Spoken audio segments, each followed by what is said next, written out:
Kalau nggak untung, nggak mungkin dikerjakan. Seperti itu. Wah, berarti untung terus nih. Iya. Mantap, mantap. Untungannya berapa, Pak? Kalau ini Bu, kita kan jual di media sosial. Kalau ini cukup lumayan nih karena dari segi pupuknya udah sedikit. Kita makannya udah sedikit itu. Apalagi banyak organik tadi. Lumayan. Gagal itu hal biasa bagi petani. Mungkin udah makanannya lah itulah. Ibaratnya udah makanannya. Karena kalau kita bilang sampai kita sekarang ini nggak ada petani hebat. Intinya belajar dan belajar. Nggak usah pelit-pelit sama ilmu. Karena kita berbagi ilmu. Kalau kita meninggal itu udah menjadi ladang. Assalamualaikum warahmatullahi wabarakatuh. Sahabat Dedi TV, kali ini kita ada di kebun labu. Nah, gimana sih proses teknik pembudidayaan labu yang satu ini? Kita nanti bakalan tanya-tanya sama Pak Yusuf yang lagi ada di kebun. Kayaknya kita langsung aja yuk, kita lihat.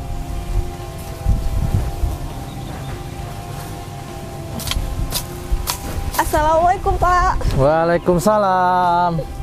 Kejedut kepalanya ya Pak ya. Saking banyaknya labu nih sampai kejedut kepalanya gitu. Iya. Gimana Pak kabarnya? Alhamdulillah sehat Mbak.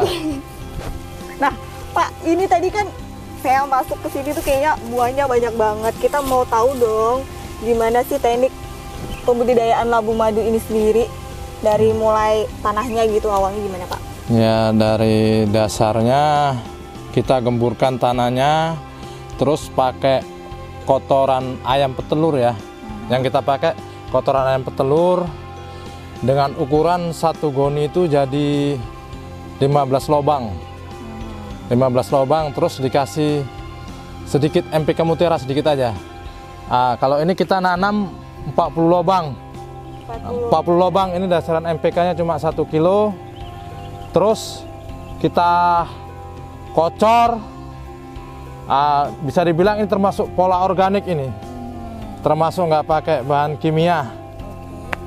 Iya. Berarti emang pure tanahnya ini ya. Ini ya diolah. Tanahnya memang diolah dengan bagus. Iya. Seperti itu. Ini kebetulan ada di belakang rumah ya Pak ya? Iya. Oke. Lalu kenapa Bapak memilih labu madu sih? Karena sesuai dengan dari KTH kita itu ada mesin pengelolaan dodol. Jadi ini bisa dibuat dodol labu. Inilah. Cukup lumayan ini. Hasilnya pun lumayan. 75 hari udah panen ini. Berarti emang potensinya luar biasa ya Pak? Iya.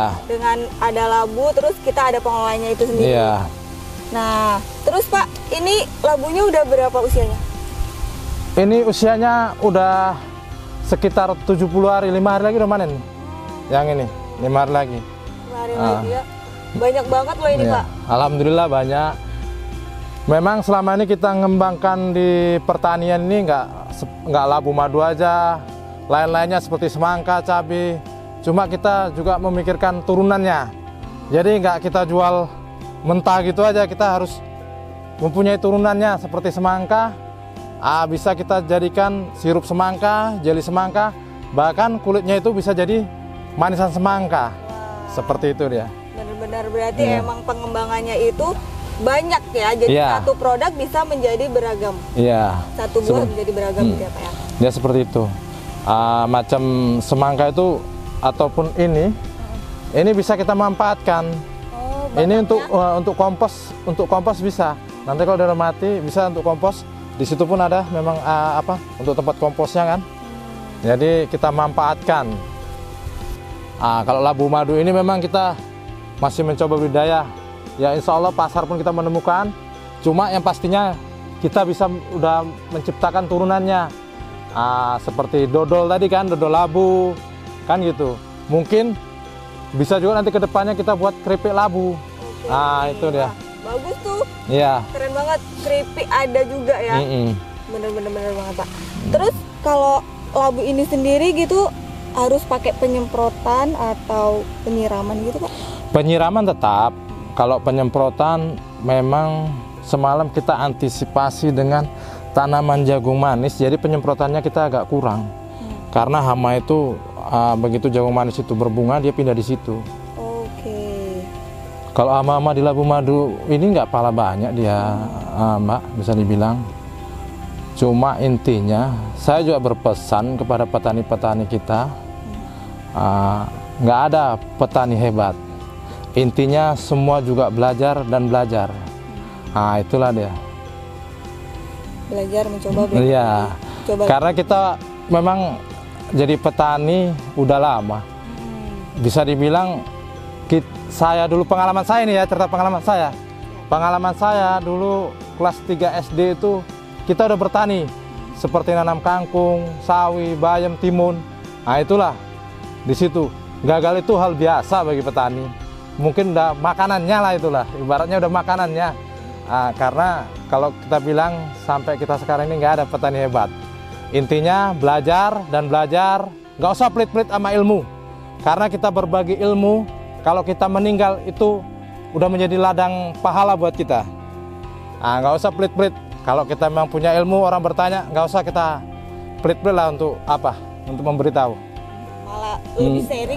Lebih sharing lebih bagus. Itu yang lebih apa? Nah, Pak, dari berbagai macam tanaman yang Bapak pernah tanam, labu madu ini termasuk simpel atau rumit? Rumitnya dia gini, Mbak. Karena pakai apa ini bilang? Ajer ya, ajer. Kalau kami bilang, kalau bahasa apa, lanjaran. Nah, ini aja yang rumit, lanjaran. Betulnya nggak ada yang rumit. Kalau memang kita mau ngerjakan, ya insya Allah nggak ada yang rumit. Berarti kan agak lebih ekstra daripada semangka kan? Iya. Ini pakai apa sih, sangat-sangat kayak gini. Ada ini nggak sih Pak, ketentuannya gitu? Maksudnya?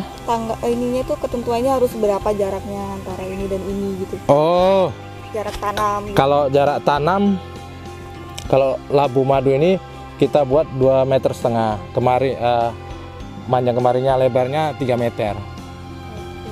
2 meter dan 3 meter. Itu supaya buah-buah ini lebih banyak.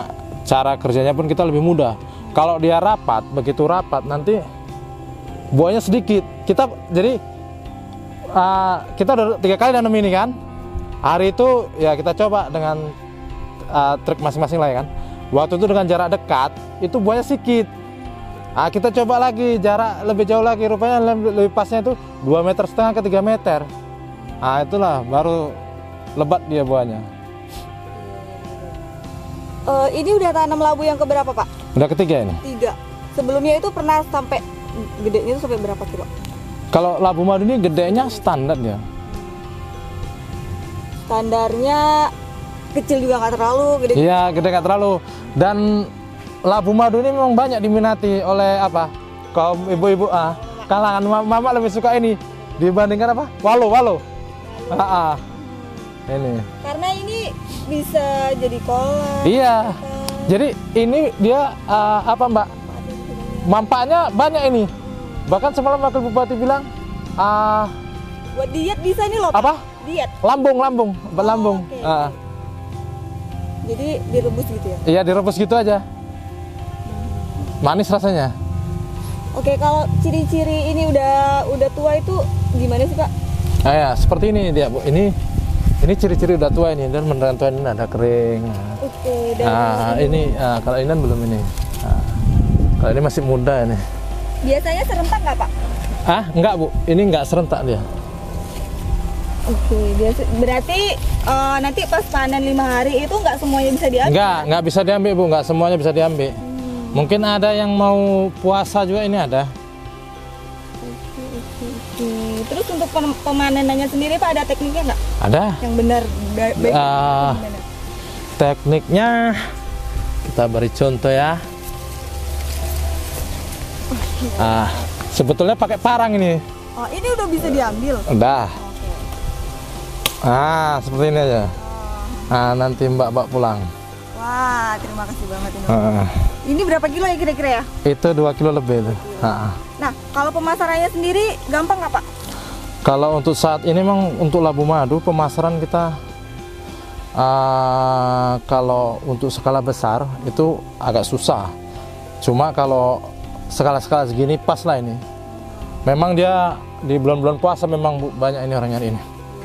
Pas banget ya Pak ya? Bapak biasanya di share di media sosial? Iya, media sosial kalau yang ini. Kalau ini untuk di media sosial kita share. Ke pasar pernah Pak? Ke pasar, kita udah nanya ke pasar kalau masalah labu madu. Kenapa kita nggak mau nanam lebar? Karena memang di pasar ini agak apa? Gimana? Susah. Pengumpulnya agak susah. Tapi begitu kita jual di Facebook, kok rame yang beli. Nah, itu tadi. Media sosial emang Nah, luar biasa. iya. Media online lagi kan? Iya. Jadi emang pemanfaatannya luar biasa. Ah. Terus Pak, kalau untuk dodol, ini sekulit-kulitnya tuh gimana? Enggak, dikupas itu. Nanti dia kan direbus, diambil dagingnya, baru di blender. Nah, di situ dia. Oke. Bapak dapat inspirasi dari mana sih untuk bikin dodol gitu? Sebetulnya cuman itu ya, bisa dibilang angan-angan semenjak kecil gitu loh.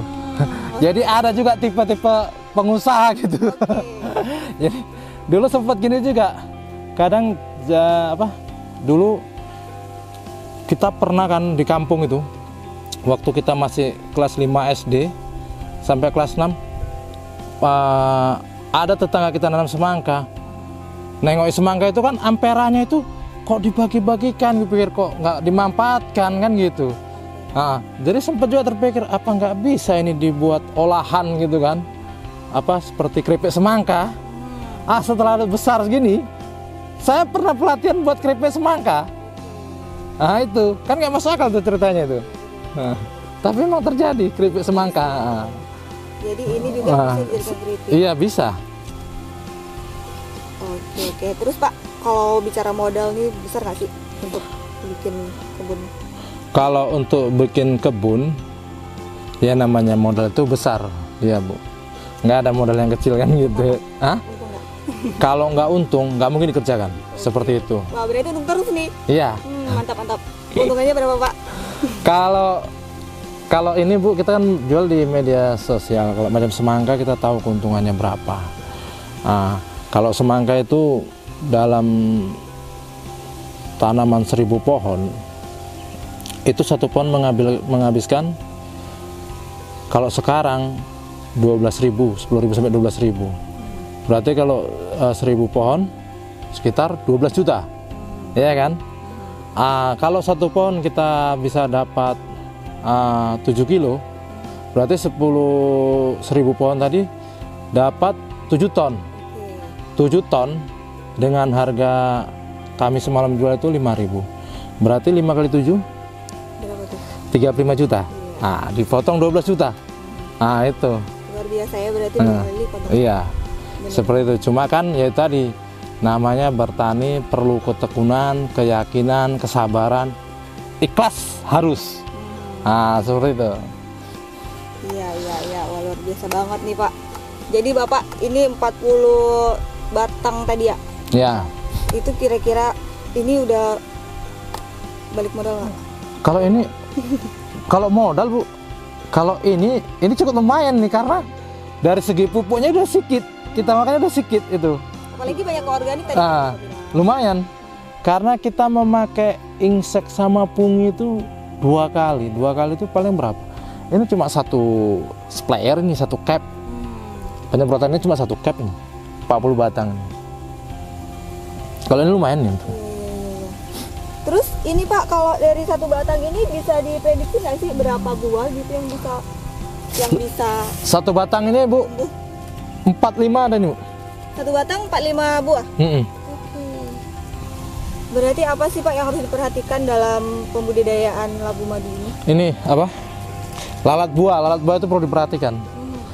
Karena dia masih kecil segitu, disengatnya itu akan busuk. Lalat buah itu seperti itu. Itu terus jamur. Wah, di buah? Enggak, jamur di pohon ini waktu masih kalau curah hujan tinggi itu jamur bisa naik. Ya itu, diperhatikan itu. Kalau masalah cuaca nggak berpengaruh lah ya Pak ya? Iya, kalau betulnya cuaca ini bagusnya panas. Panas malah bagus ya? Iya. Cocok sih sebenarnya negara kita yang panas. Berarti ke depan Bapak mau nanam labu madu lagi ya? Insya Allah. Karena pengembangan untuk turunannya.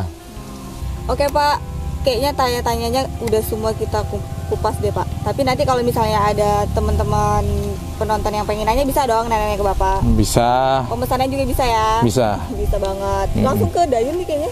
Langsung ke Dayun ataupun telepon bisa. Oke, nomornya Pak? Nomornya 0823 2822 3469. Itu nomor WA juga. No, Facebooknya Yusuf Sukro. Yusuf Sukro. Nanti pemesanan lewat Facebook juga bisa ya? Iya, bisa. Oke deh. Nah, sahabat YouTube Didi TV, sekian tanya-tanya kita. Kita bakal lanjut lagi di perkebunan lainnya ya Pak. Iya. Kayaknya banyak ini Banyak di sana. kebun. Banyak banget yang harus di share ke penonton gitu. Kebun Walo, labu biasa ya. Cabe, semangka. Tuh. Semangka, semangat kakak. So. Oke deh teman-teman sahabat YouTube Didi TV, sekian perbincangan kita, sampai jumpa lagi. Terima kasih Pak waktunya. Iya, makasih ya Bu. Ya, yuk Pak kita lihat-lihat dulu. Bisa. Sebelah sana. Bisa.